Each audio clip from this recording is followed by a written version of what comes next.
Welcome to another episode of That Crazy Triangle Guy, Part 2. So, if you look here on the, where are we at? We're on the 4 hour Bitcoin US dollar index, 4 hour time frame. It does appear, so I did FOMO in right here around 28,700 on this big wick upward, and look at that, we came all the way back down. Um, and it looks like we are got this line of resistance here at around 28.5. However, on the 1 hour time frame, let's look at that. It appears, while it has been acting as resistance here, looks like we're trying to break above it here and hold it as support. I'm not sure what the significance of this 28.5 is, as our other moving averages we broke through here, and the 200 weekly we were finding support on right here at this line. As I spoke about in the previous video and many other times, these are top of our 5-day and weekly Gaussian channel in the blue and red, respectively, and 28,800, this white dash line, major line of resistance and support, which are our next challenges. We have been challenging them here with huge volume. It doesn't appear to be huge because of this big volume wick here. So if we go over there, you can see this volume is much larger here, these hours, than previously back here. And we are forming a green candle on this first hourly time frame of the new 4 hour period. So, and this previous 4 hour period did come right down and stop here at about 28.5.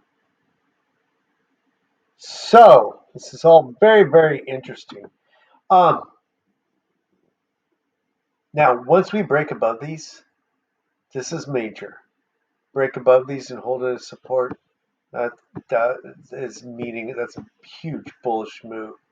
Now, once we do break above them, previous times when we did break above the weekly Gaussian channel in red here, at this point in the Bitcoin cycle, we did come up here.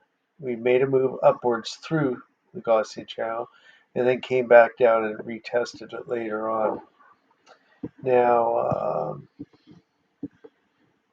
often it was somewhere out here. So let's just leave that open for now. But this is way out in, yeah, this is November time frame. I think this is going to play out a little bit differently, as it has already from previous times. In the previous cycles, we did, let me switch to a daily time frame. We moved up through the weekly Gaussian channel, and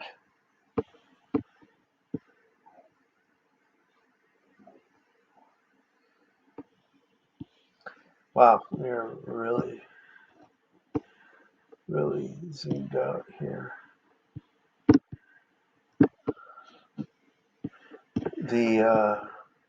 There you go. See those curved red lines? That's the top of the weekly Gaussian channel. What we did in previous cycles is that we broke up through here, like we did over the summer, came back down and retested it, and then bounced onwards and upwards. When was this? This was this dump in late August. Yeah, that's when we came through this trend line here, this yellow one, that everybody thought was the trend line, but it wasn't. It was a fake out. This is the actual trend line, this orange dashed line here. and it starts with green right there, orange and green. That is a major trend line that goes back uh, 13 years. Look at that. You can see it goes way, way, way, way, way, way, way, way, way, way, way, way back to way, way, way back here, right here to 2011, our high in 2011, and has held us as support. A little bit below it here, but hugging right along right along the edge of that line. Support, major, major, major support here, here, and that's the real trend line. Not this little one here. That's the wrong angle. Everything is parallel to this trend line.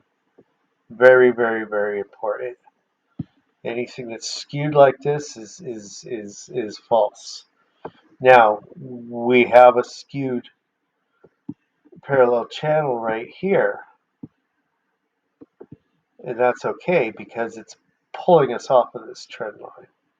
We do eventually have to move up. So this is just a channel we're trading in to get off of the trend line. So let me go back, switch to auto here. Go back. Actually, let me go on a weekly so I can show this. Weekly. There we are. Let's turn on our weekly Gaussian channel. Look at this. We have all our nice parallel lines. Look at how nice and parallel everything is. Bitcoin is very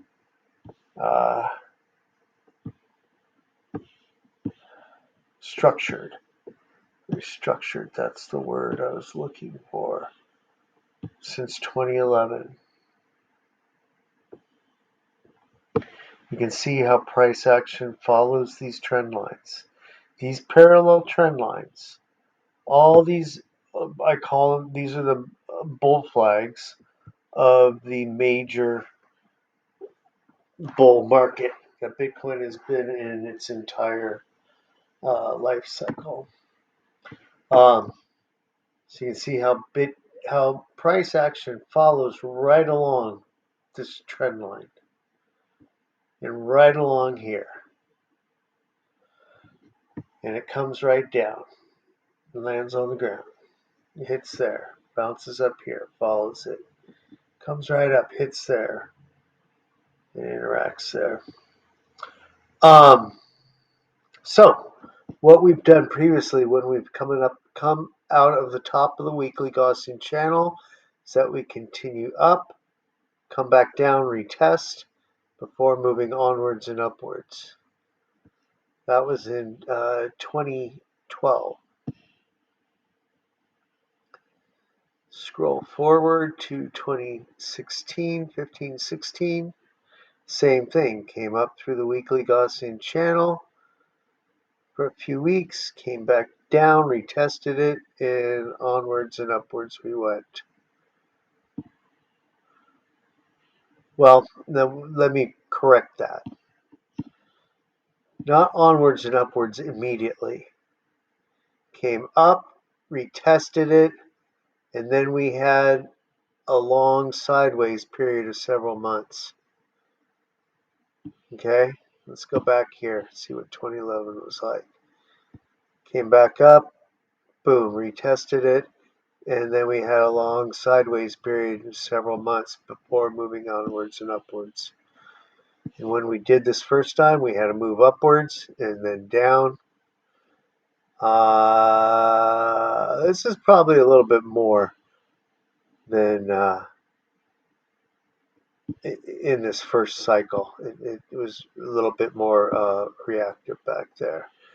Okay, so back here, came up, retested it right there, sideways for several months. This is what I want to show. We had this move upwards and then a move back down.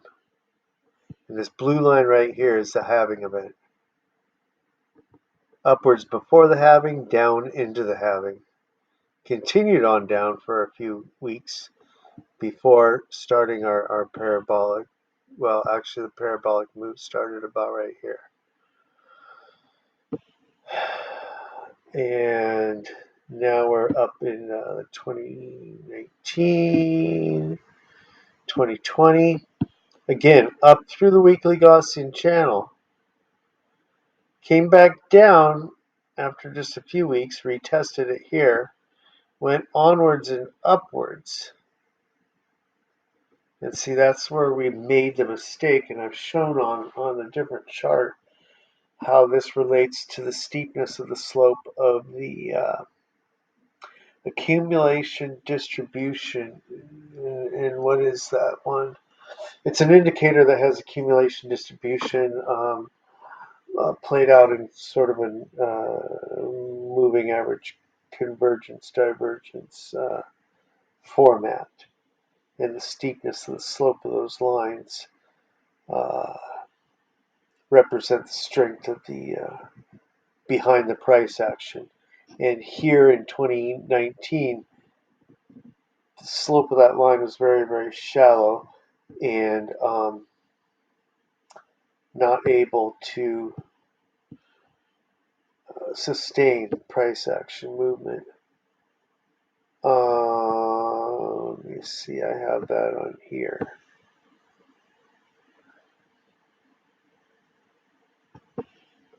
(2019). It's a lot of words here. Let's get rid of this one. Need that.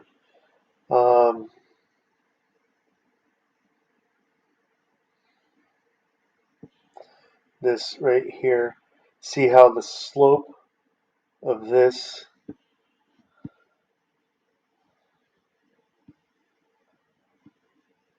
just change this for now. The slope of this line coming out as it crossed above here from where it curved upwards to where it crossed. This is a shallow slope. It was not able. Oh, I'm sorry. You know what? We're on a month. Well, I have to be on a monthly time frame.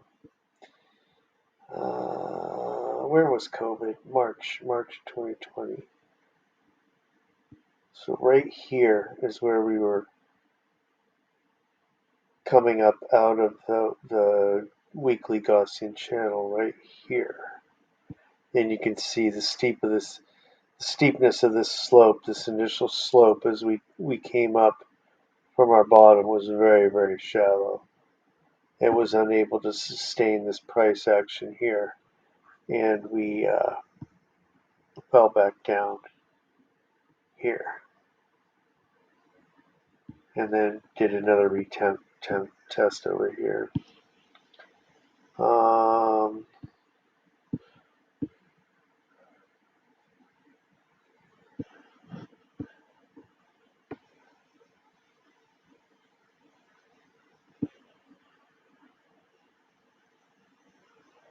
I don't have this set up correctly, but you can see here in 2015-16, the slope here coming up from the bottom in the red was much steeper than this one right here. This one's very shallow, and our current slope right here is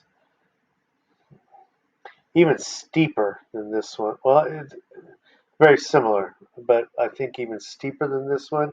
And it didn't come back down after it came through the top. It's continuing onwards and upwards right here. So that's very, very strong. It's a very, very strong signal. And it's telling me that we are about to see we're about to see our parabolic run start, but it's going to be a pre-parabolic run. That's why I see us moving up to 62,000 and then pulling back down to 48 as we head into the halving over here. So let me go back to this other chart. So this was unsustainable, and that's why we fell back in. After retesting here, pumping up, came back down for another retest and fell back in, and then this happened. Now, I believe, too, that we could, after we fell back into the weekly Gaussian channel here, tested the mean band and came back up. The only reason we came back down into it was because of COVID. And so I believe that you can subtract all of this from February 2020 to all the way up until midsummer of 2020. Subtract all of that, and price action actually would have done this. It would have continued from here at the top of the weekly to right over here at the top of the weekly, and came back up through, tested, and then boom. So currently, we did come through the weekly Gaussian channel as was expected, came up here, came back down, retested it, and fell in. Now, before, what did I show you is that we always, let's go back to 2020, see what happened. We always came back up, moved through here upwards, boom, and then sideways. And we've done that every cycle, except this one. We came up through here, but we barely came out of it. This is only, I think it was like a 7% move or something like that. It wasn't much at all. From here to there, yeah, about a 10% move. And the other ones were like, I think 90% was one of them, and 35%, whatever. They were big moves. And then we came back down and fell back into it here because of this false trend line. And not because of that, but because what the chart dictated was that we come back down to this and retest this trend line. It's what we've done every cycle. Not in this one, though.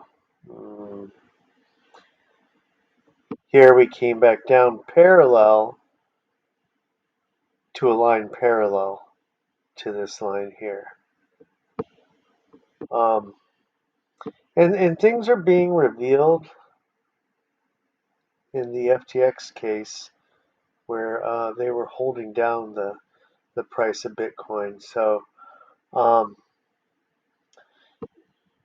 think that's why a lot of this price action is lower than it typically would be. But who knows? Anyway, we had to interact parallel to this trend line here, not some other trend line up there. So that's where we're at right now. And so what we've done here, which is different than the previous cycles, is that we've done a lot of sideways action. Before we had the pump, came back down, and then a lot of sideways action before moving onwards and upwards. Here, we're having a lot of sideways action, and then I believe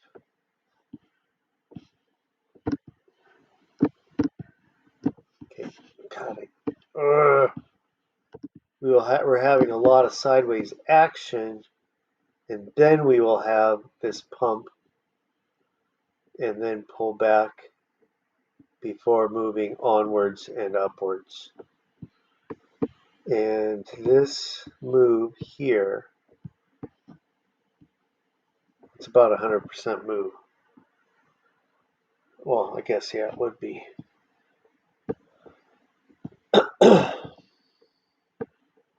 Now, typically in the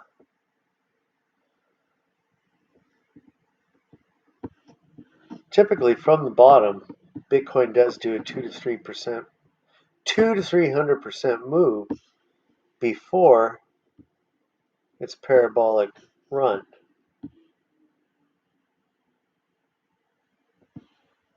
You can see here from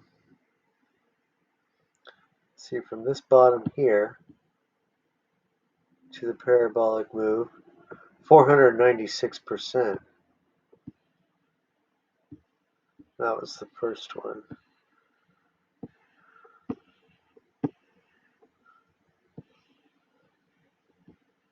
From this bottom here to the parabolic run, 247%.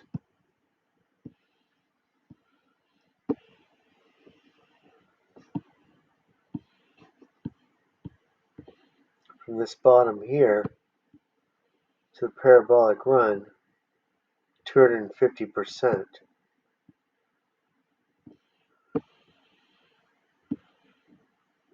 So from our bottom here to our parabolic run,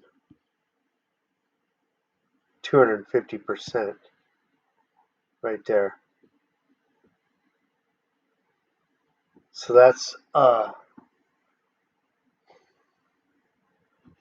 why this is exactly what is going to happen. It's what has happened every single time. Except for that first one. Did I measure that first one correctly? Let's see what I did here.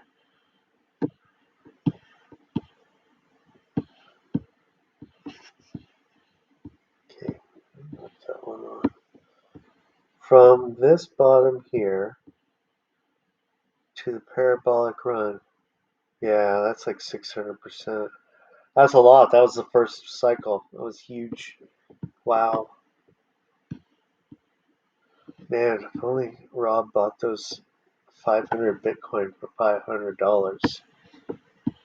But like he said, if you do that and it goes up 10x, you'd probably sell it. If it went from $1 to $10, you made you turned $500 into $5,000. Be like, damn, you'd sell it all and think you were a genius. Nobody's going to hold on to something until it like 10,000 X's. Because who's going to think that would ever happen? Anyway. So, this purple line is where we are going to go. And the other thing that tells me that, let me switch to a monthly time frame. On the bottom indicator I have pulled up is I have two. I have the stochastic momentum indicator, which we really don't need right now. We don't need to look at that. And the other one is the Bollinger Band width percentile. And on the monthly time frame, you can see we're at 11.9% there in the blue bottom right hand corner. And we were just at 10.7, I think, last week. Well, because it doesn't wait till the end of the month to update that. I think it updates it weekly, depending on price action. But you can see that where we are at right now at extreme low volatility is the lowest we have ever. Can't say we've ever been. No, we're probably just a hair lower right here. We're about the same. But there's only been two other times that we've been this low.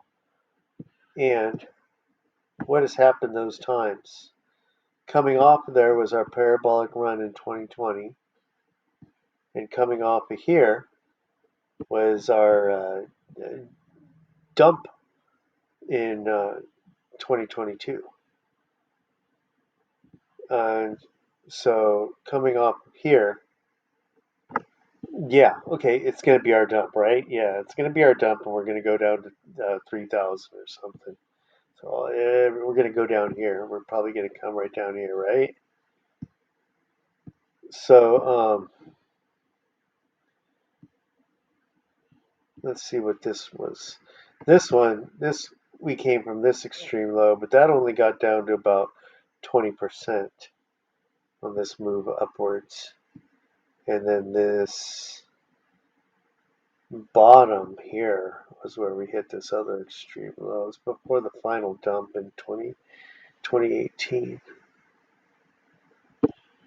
So extreme lows precede big, big, big moves.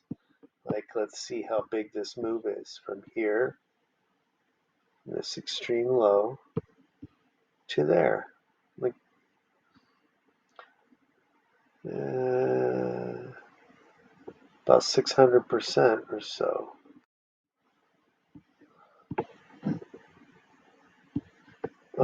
So, big move coming from this extreme low.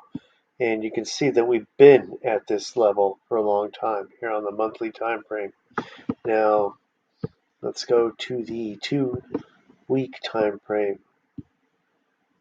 2-week time frame, same deal. We were down at 1.19%. And I believe that is the lowest that we've ever been. Yeah, that's the lowest we've ever been. And every time we get to lows like this, boom, big move. Not much happened there. That's a dump right there. We dumped. And yeah, so this doesn't necessarily indicate upwards or downwards. That was just a little move there in February 23. This is a bi-weekly though. Let's go to a weekly. Who looks at a 2-week chart? Same thing. So we're down here at 1.19 as well. And that's the lowest we've been except for back here in June before we pumped. And anyway, on all time frames, what was that? That was the weekly, the 5-day. Let's see where we're at on the 5-day, which closes. Oh, it just closed last night, so we got 4.5 more days, and we're at 2.78%. Extremely low volatility. Looking for expansion off of these. Now on the 5-day, the larger time frames, when we do expand, the move has already started. We're already in the middle of the move as they're expanding. So if you don't catch it before the expansion, you're missing out on a lot of opportunity. The 2-day even is usually happening right about when it's expanding. Now the 2-day has given us a lot of false signals here since September. It's tried to expand, gone back, contracted again, tried to expand, contracted again. Just really kind of not getting off the ground here. It is expanding again, but you can see it's starting to curve over. So will this expansion continue onwards and upwards? We shall see. We are at 28. We'll see. We're above 28.5, which is pretty good right now. And that closes in 2 days. So as far as timing goes, we can't get it exactly here, but a major move is imminent. Very imminent here. Let me get the Gaussian channel up here. But anyway, while I have the Gaussian channel pulled up, you can see that my green dotted lines coincide perfectly with the bottom, mean, and top bands of the channel. Now I do have to adjust these every couple of days because this channel is fluid. It changes with price action. Um, it's not necessarily going to follow where I've drawn them outside the channel. I'm just trying to see where the channel is while I have it off and while I'm on different time periods. And this daily has just turned green, you can see in the past couple of days here. So that's a good signal as well. And let's turn that off now.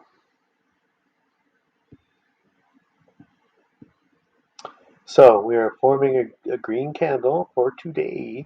Let's go to an hourly, see where we're at briefly.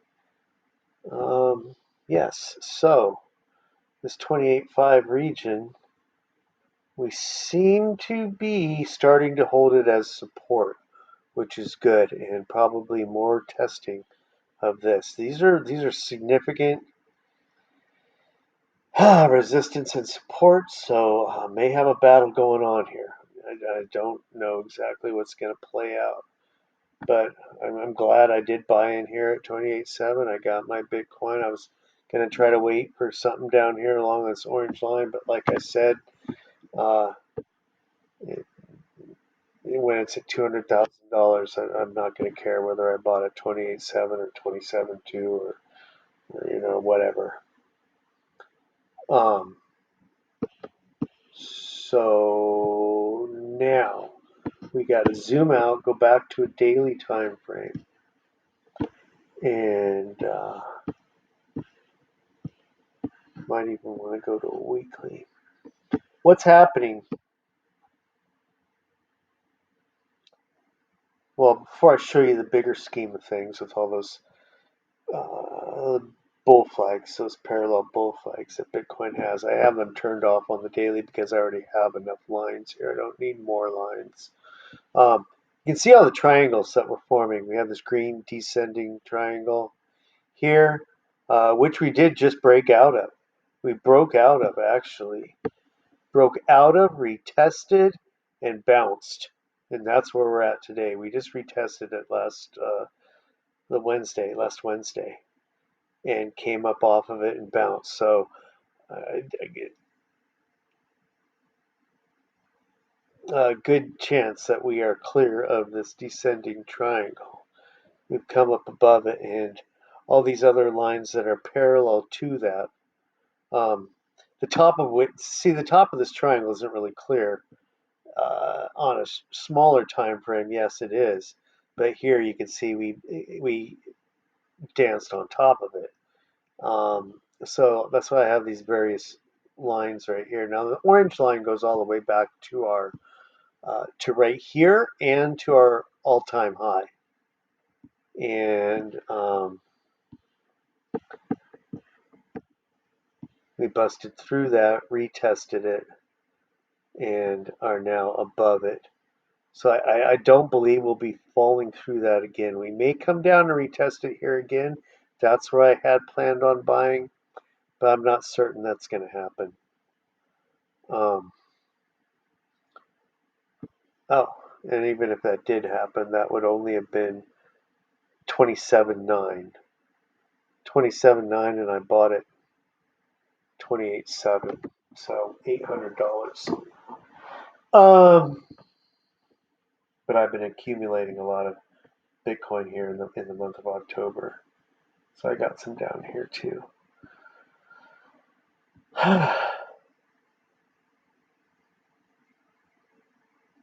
um, and just to be clear, that's not all the Bitcoin I have.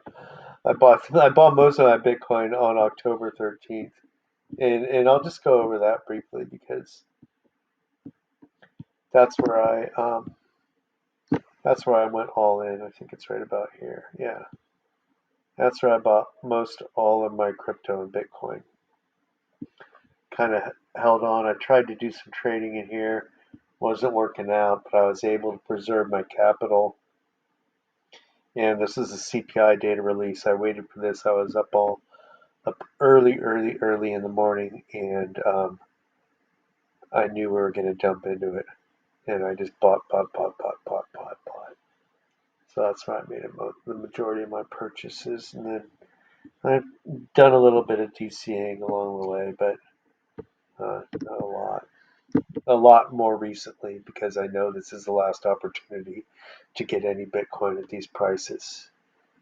Um, so all these triangles are coming to a head right here, And this major one, this white one right here, this white thick line, you can see it goes all the way back to June, May and June of 2022.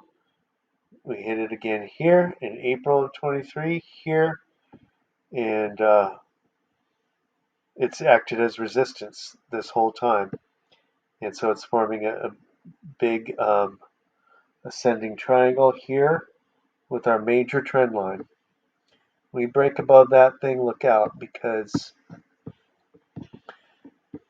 this this white line is our target from this low here up to there. I've pulled it over here, and it gives us a target of 62,000. That's why I believe this run will come up here to 62,000. I have the X right here on the end of the year. Now, I'm thinking that this is a little premature. We'll start pumping here and have a nice bull run, but it'll probably continue into late January, uh, late January-ish, maybe February, before it turns around and we start dumping into our uh, what do you call it, halving event, which we've done. So blue lines mark the halving event. Turn this on.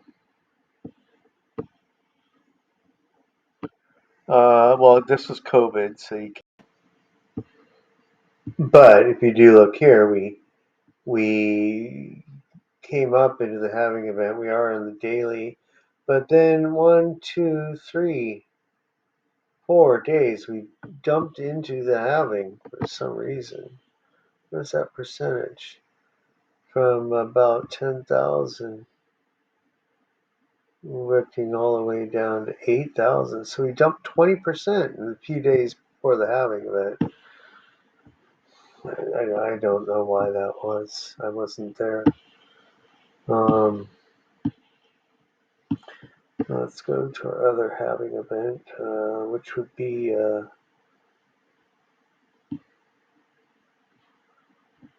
where is it? 16 right there. Here as well. See how we pumped before the halving and then we dumped back down into it. What was that? Again, about 20%. What about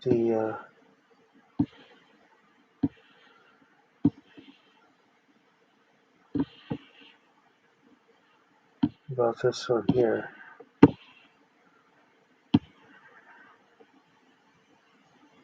Not really. We pumped up into it, and yeah, for some reason we do fall into the halving.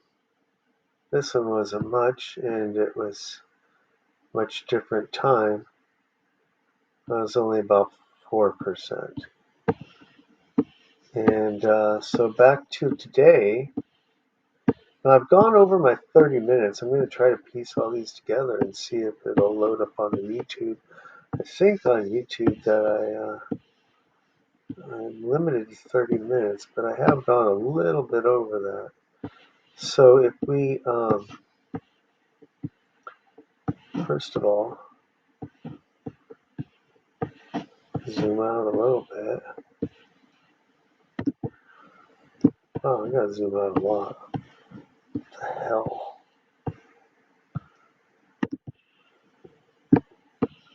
If we did come up here, well, let's say we do it over here, like maybe in February. Come up here, let's say we come up to 62,000, jump back down to 48,000. Yep, that's 20%. So that would be consistent with everything that's happened in the past. And I will. I'm going to move this line. I'm telling you right now, I'm going to move this over a little bit more over this way. I think that makes more sense. So, big moves imminent. Imminent. That's why I'm doing everything I can to get as much Bitcoin as I can. I'm not even thinking about any other altcoins. I have about 20 or 30 altcoins. just spread out. Mostly in big caps. I have a lot of more uh, weighted more heavily in the big caps and then some other um, ones. So we'll see what happens with them. Some and I bought them all on October 13th, most of them, and more since then. But now some of them, a lot of them have dropped by half. Some of them not as much, and some of them like Render. I picked up Render at 39 cents, so it's over four. It's like over four times what I bought it at, and other ones too, like Ocean, is two and a half times at least what I bought it at, and a few others are not quite that much more, but more. So all in all, it evens out. And they were all doing good up until April of this year. Actually, until our friend, I should sue him. Our friend, what's his name, Gary, called them all out in June and really manipulated our market. The head of the SEC is manipulating our crypto market. So let's switch to an hourly, see where we're at now. We're holding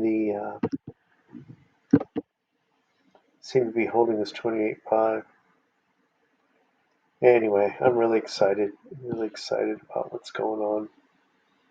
All right, better go. See you next time. Thanks. Bye. Like, share, subscribe, do all those things. And seriously, do it.